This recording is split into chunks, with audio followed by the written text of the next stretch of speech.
할렐루야. 오늘도 새벽 기도의 자리에서 말씀을 듣고 간절히 기도하심으로 내 안에 계신 주님과 풍성한 교제를 나누시고 주시는 힘과 능력으로 가정과 교회와 일터에서 승리하는 복된 한 날 되시기를 주님의 이름으로 축원합니다. 오늘 말씀의 제목은 은혜 받은 자는 다르다입니다. 은혜 받은 자는 다르다입니다. 세상에는 참으로 많은 종교가 있습니다. 대부분의 종교에서는 구원을 얻기 위해서 무엇인가를 해야 된다라는 가르침을 갖고 있습니다. 선행을 하고 공을 쌓고 끊임없이 노력해야 한다고 말합니다. 즉 구원이라고 하는 것은 자기 노력의 결과물로 성취하는 것이다 라고 주장합니다. 하지만 기독교는 다릅니다. 기독교는 은혜가 먼저입니다. 우리가 죄인 되었을 때 하나님께서 우리를 먼저 사랑하셨습니다. 아무것도 할 수 없는 연약한 상태에 있었을 때 하나님이 먼저 우리를 찾아오셨습니다. 우리가 구원받은 것은 우리의 공로나 행위 때문이 아니었습니다. 오직 예수님께서 십자가에서 흘리신 피로 값없이 주어진 은혜, 먼저 주어진 은혜다라는 겁니다. 그래서 우리는 감사해서 예배하고 감사해서 봉사합니다. 감사해서 섬깁니다. 예수님이 우리에게 베풀어 주신, 먼저 주신 그 은혜를 기억하며 우리의 삶을 주님께 드리는 것입니다. 오늘 말씀의 제목은 은혜 받은 자는 다르다입니다. 오늘 선포되는 말씀을 머리로 깨닫고 마음으로 믿고 삶으로 실천하심으로 우리가 먼저 받은 은혜를 기억하며 감사하고 기도하며 순종하는 삶을 살아가는 저와 여러분 되시기를 주님의 이름으로 축원합니다. 첫 번째로 은혜 받은 자는 감사합니다. 은혜 받은 자는 감사합니다. 3절을 보면 예수님은 베다니에 있는 나병 환자 시몬의 집에서 식사를 하고 계셨습니다. 나병 환자 시몬은 예수님을 통해서 병이 치유됐고 새로운 삶을 살게 된 사람입니다. 그때 한 여인이 조용히 예수님께 나아옵니다. 그녀는 매우 값비싼 향유를 가지고 왔습니다. 순전한 나드 한 옥합을 가지고 와서 그것을 깨트려 예수님께 붓습니다. 이 향유의 가격이 나와 있는데요, 300데나리온이라고 합니다. 당시 노동자의 하루 품삯을 계산하면 약 1년치 월급에 해당된다라고 보시면 되겠습니다. 오늘날로 치자면 약 3천만 원 정도 되는 값비싼 향유였습니다. 그런데 그녀는 주저하지 않았고 그것을 깨뜨려서 예수님께 드렸습니다. 이 여인의 행동은 단순히 선물을 드린 것이 아닙니다. 예수님이 주셨던 은혜, 먼저 받은 은혜에 대한 감사의 표현이었다라는 겁니다. 그녀는 예수님을 통해서 삶의 변화를 경험했고 그 은혜에 감사하여 나에게 있는 것 중에 가장 소중한 것을 사랑하는 예수님께 드렸던 것입니다. 하지만 5절을 보게 되면 사람들이 그녀를 비난하기 시작합니다. 왜 이렇게 비싼 것을 낭비하느냐라는 훈계였습니다. 사람들은 그 향유를 팔아서 가난한 사람들을 많이 도울 수 있지 않았겠는가라고 생각했습니다. 그들의 말이 일리가 있는 것처럼 들릴 수도 있습니다. 하지만 그들의 눈에는 그 여인의 그 마음이 보이지 않았습니다. 그녀는 예수님께 받은 은혜에 감사해서 드렸을 뿐이었는데 오히려 비난을 받게 되니 얼마나 창피하고 슬펐겠습니까? 그때 예수님께서 말씀하십니다. 6절을 보면 예수님은 그녀를 위로하시며 이렇게 말씀하십니다. 그가 나에게 좋은 일을 하였다. 사람들은 그녀를 비난했지만 예수님은 그녀의 마음을 보셨습니다. 그녀는 예수님께 감사하는 마음으로 나에게 있는 것 중에 가장 소중한 것을 드렸고 예수님은 그것을 귀하게 여기셨다라는 겁니다. 7절입니다. 예수님은 이렇게 더 설명하십니다. 가난한 사람은 항상 너희와 함께 있으니 언제든지 도울 수가 있다. 하지만 나는 너희와 항상 함께 있지 않는다라는 말씀이었습니다. 예수님은 이 여인의 헌신이 단순히 물질적인 그것이 아니라 예수님에 대한 사랑, 감사의 고백이었음을 인정해 주신 대목입니다. 8절입니다. 예수님은 그녀의 행동에 대해서 의미를 부여해 주십니다. 이 여인은 내 몸에 향유를 부어서 앞으로 있을 장례식을 준비한 것이다 라고 말씀해 주십니다.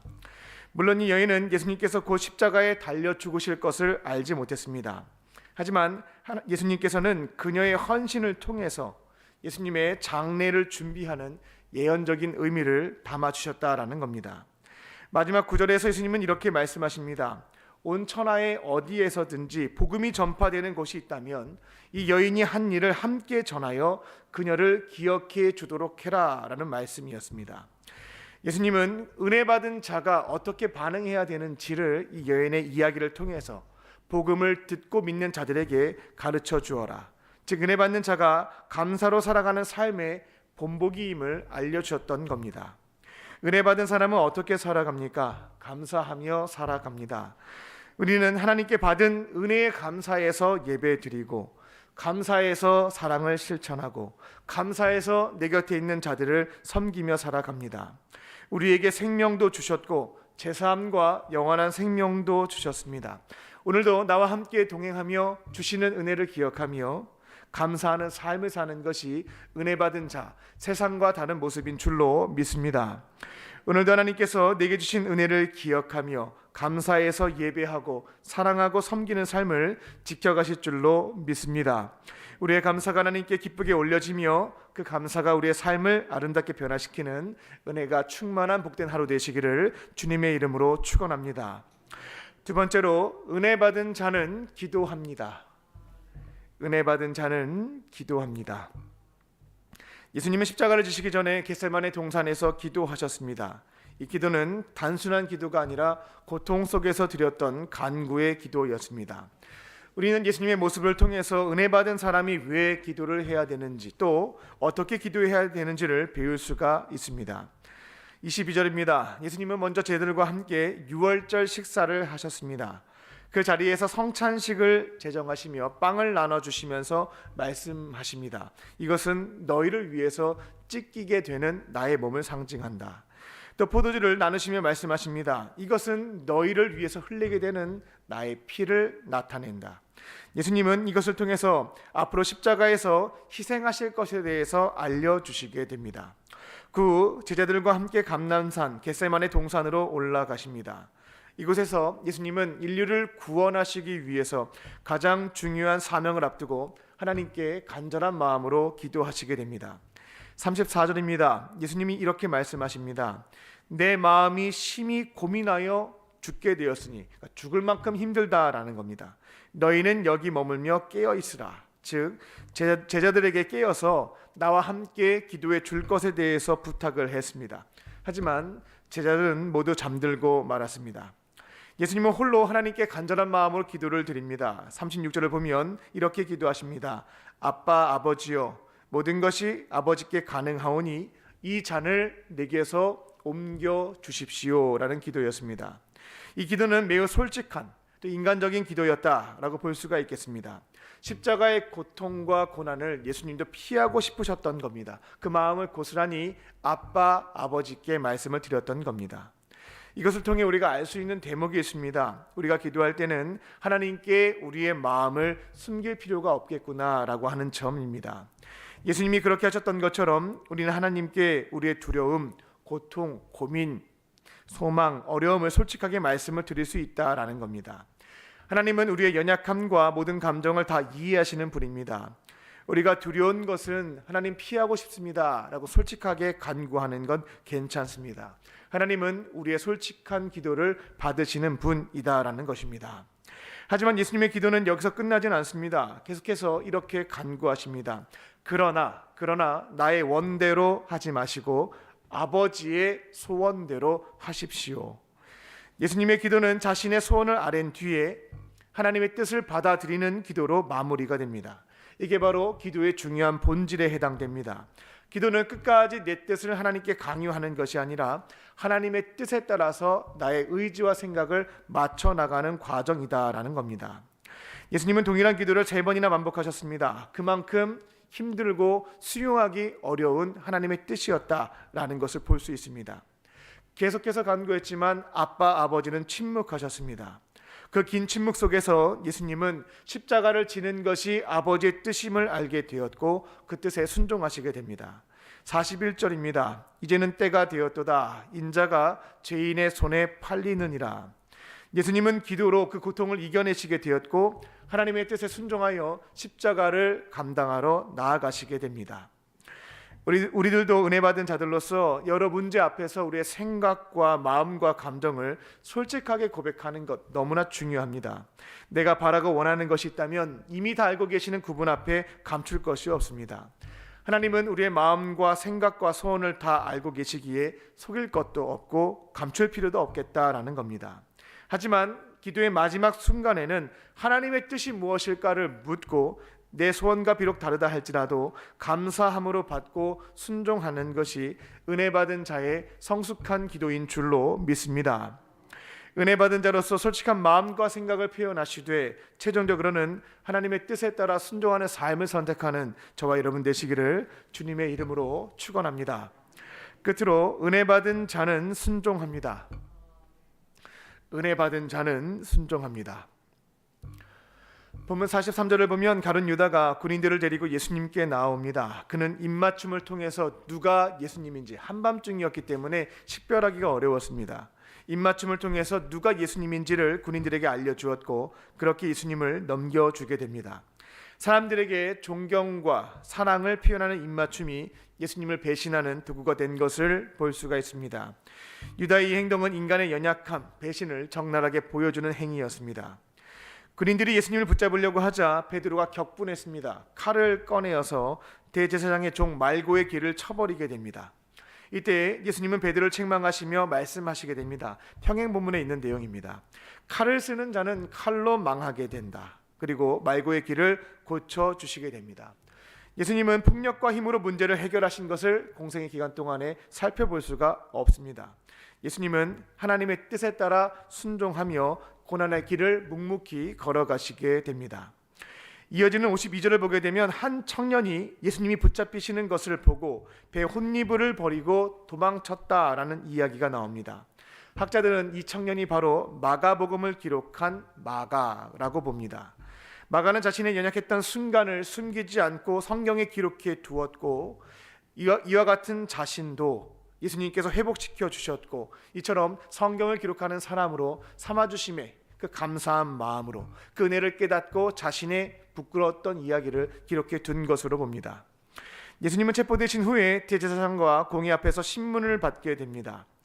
55절을 보면 대제사장들과 공회가 예수님을 죽이기 위해서 증거를 찾았지만 결국 찾지 못했습니다. 거짓 증언들이 난무했지만 서로 일치되지 않았기 때문에 처형을 하기 위한 증거로 삼기는 어려웠습니다.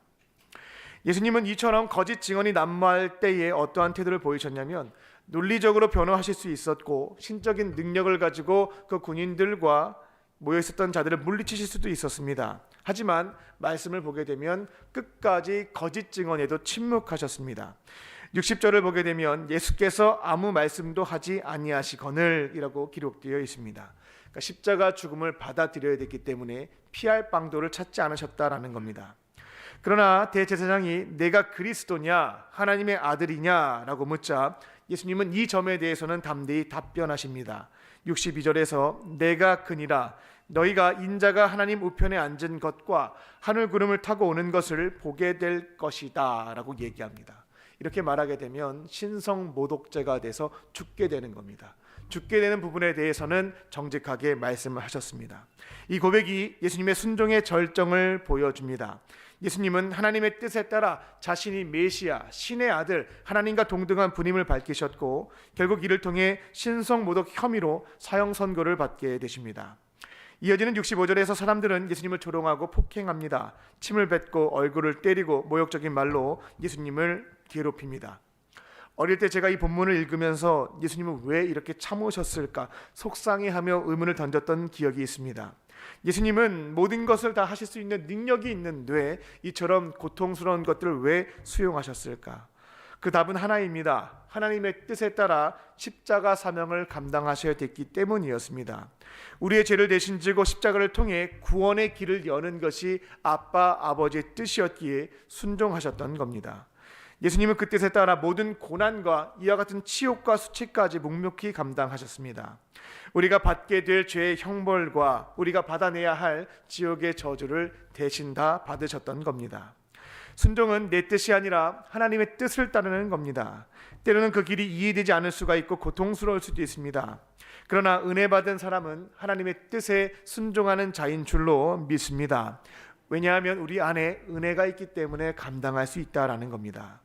세상의 종교나 미신은 자신의 뜻을 신에게 강요합니다. 구판을 버리고 신을 달래어 내가 원하는 것을 어떻게든 얻어내려고 합니다. 하지만 기독교는 다릅니다. 은혜를 받은 사람은 하나님의 뜻이 내 소원과 다르다 할지라도 순종하며 기쁨으로 사명을 감당하는 자들인 것입니다. 오늘도 우리가 받은 은혜를 기억하며 하나님의 뜻에 순종하는 그 삶을 걸어가실 줄로 믿습니다.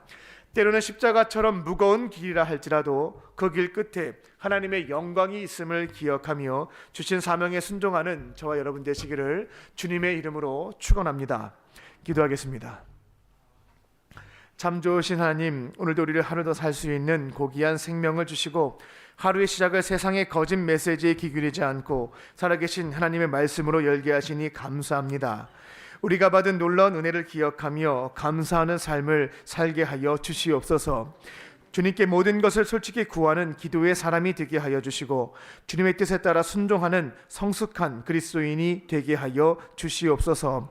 오늘 주님이 베풀어 주신 은혜를 기억하며 마음과 정성을 다하여 예물을 드린 손길이 있습니다. 어려운 상황 속에서 간절한 마음의 손을 담아 예물을 드리오니 모든 기도에 응답하여 주시고 하늘의 신령한 복과 땅의 기름진 복으로 충만하게 채워 주시옵소서. 이곳에 몸과 마음과 영혼에 질병이 있는 환우들이 있습니다. 성령께서 아픈 부위에 친히 안수하여 주시고 치유의 강선을 비추어 주셔서 모든 질병을 깨끗하게 회복시켜 주시옵소서. 그렇게 하실 줄 믿고 감사드리오며 예수님의 이름으로 기도합니다. 아멘. 이 시간